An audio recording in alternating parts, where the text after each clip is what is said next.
Hello, welcome to the Grow Your Wealthy Mindset podcast, where it is all about helping amazing physicians just like you create a wealthy life free from burnout and with the financial security to practice medicine on your own terms. I'm your host, Dr. Elisa Chiang. Hello, and welcome back to the Grow Your Wealthy Mindset podcast. Today, we're going to talk a little bit more about retirement plans. Similar to 401ks and 403bs, 457 plans are another type of tax-advantaged retirement plan that may be offered by your employer.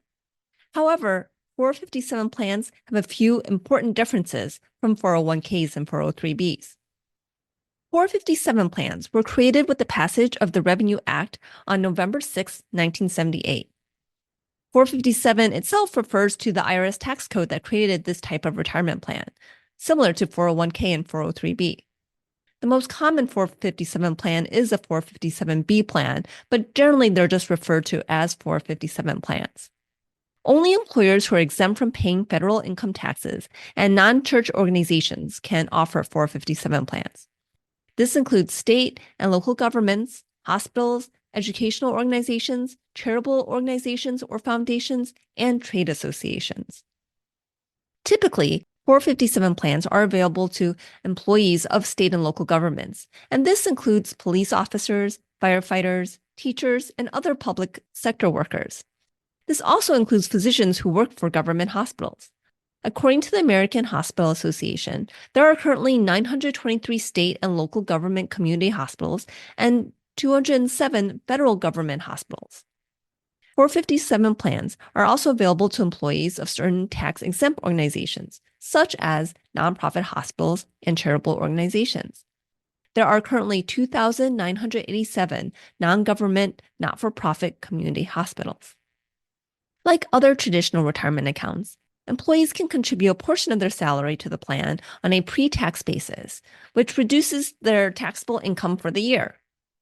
Some plans may even offer a Roth 457 option, which allows contributions on an after-tax basis. However, those do seem to be less common, and for the most part for this episode, I'll refer to 457 plans being just the normal traditional pre-tax contribution plans. Employer contributions to a 457 plan are not very common. The contribution limits are set by the IRS, and it can vary depending on the type of 457 plan. The max contribution for a 457 plan is usually the same as for a 403b or 401k plan, which for 2024 is $23,000 for anyone under the age of 50. Or if you are age 50 or older, you can make an additional catch-up contribution of $7,500 for a total of $30,500. When it comes to investing options, 457 plans typically offer a selection of mutual funds, but they may also offer annuities and sometimes even employer stock. There's likely a selection of stock funds, bond funds, target date funds, money market funds, and possibly REITs, real estate investment trusts, to choose from. Employees can choose how to allocate their contributions among these different investment options based on their risk tolerance and retirement goals. Like other retirement accounts, the funds in the 457 plan grow tax deferred.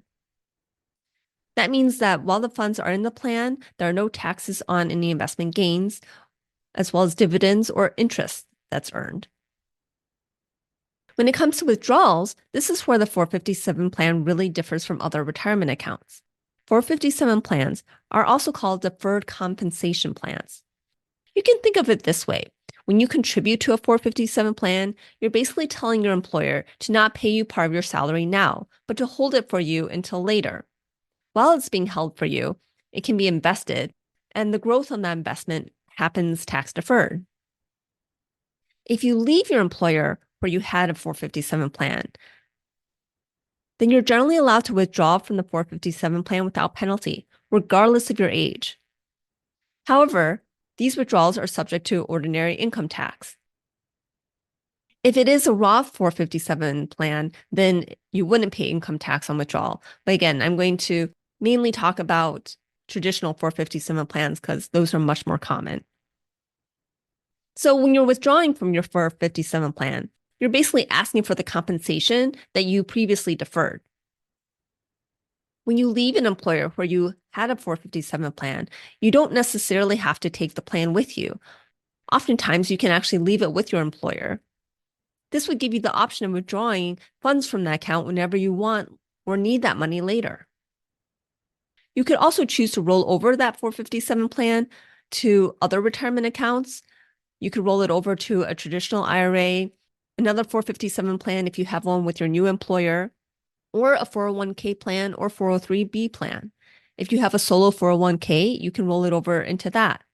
However, if you do roll it over to another retirement account, the funds that you roll over will now have the rules of the new retirement account, and that includes the rules on any penalties for early withdrawal. So I'll use my own situation for an example. I previously worked for Metro Health, which is the Cuyahoga County Hospital. While I was there, I contributed to my 403b as well as my 457 plan. After I left, I actually left the 457 plan with Metro Health so that anytime in the future, I can actually withdraw funds from that account since I no longer work for Metro Health. I would pay ordinary income tax on any funds I withdraw. The money in that account continues to be invested and is growing tax-free while it's in that account. If I roll over the funds in that account to my current 401k, then the earliest I would be able to withdraw those funds without penalty would be age 55. And that's only if I was able to meet the rule of 55. Otherwise, I wouldn't be able to withdraw without penalty until age 59 and a half. As a reminder, the rule of 55 is that if you turn 55 during the calendar year that you lose or leave your job, then you can start to take distributions from your 401k or 403b that is with that employer you are leaving without penalty. The plan has to stay with your employer while you're taking out any early withdrawals for you to avoid the penalty. If you are considering an early retirement, 457 plans can be really helpful to tap into funds that you have earmarked for retirement, and you can actually spend that money without incurring any penalty. Some 457 plans also allow participants to withdraw funds in the event of an unforeseeable emergency. Now, these emergencies need to be severe financial hardships. They could be something like large medical expenses that come up, or funeral expenses, or if there's like a natural disaster. Typically, these withdrawals for unforeseeable emergencies have to be approved by the plan administrator, and it is subject to whatever criteria they have created to ensure that meets the definition of an emergency. Also similar to 401k and 403b plans is that some 457 plans may allow participants to take loans from their account balance. The terms of the loan, including the maximum loan amount, as well as the repayment terms, will vary depending on the specific rules for the 457 plan. Loans from a 457 plan are typically subject to repayment within a specified period, and failure to repay those loans according to the plan's terms may result in taxes and penalties. The same is true when you take loans from a 401k or 403b. There are also certain situations where you may be able to actually establish a series of substantially equal periodic payments, also called SEPP, which allows you to take money from your 457 plan before reaching retirement age without incurring any of those early withdrawal penalties. The SEPP must meet specific requirements that are outlined by the IRS in order to avoid the penalties, and that includes using one of the approved distribution methods and maintaining the payment schedule for a minimum period of time or until you reach 59 and a half, whichever is longer. The other consideration when it comes to contributing to a 457 plan compared to other retirement accounts is the financial stability of the employer offering the plan. And this is really important. Generally, government entities are considered less likely to face financial instability. After all, governments can levy taxes for income, and they are less likely to declare bankruptcy, though that's not impossible. Why is this important? Because unlike a 401k or 403b, where the money in that account is actually considered to be the property of the account holder, 457 plans are deferred compensation and are considered the property of the employer. Basically, the employer is holding money for the employee. Remember, deferred compensation. You're telling your employer not to give you the compensation that was previously agreed upon. Now they're going to hold it for you for later. That means that if the employer goes bankrupt, then any funds held in the 457 plans would go to pay off debt of the employer. And unfortunately, hospitals do go bankrupt. According to Medical Economics, there were 79 bankruptcy filings for healthcare in 2023. This includes some smaller hospitals, but also includes larger hospitals. If you were to work for a hospital that filed for bankruptcy, there's a chance that you would lose your job, as well as lose any of the deferred compensation that you have in your 457 plan. As I mentioned before, when I worked at Metro Health, I have a 403B and 457 plan.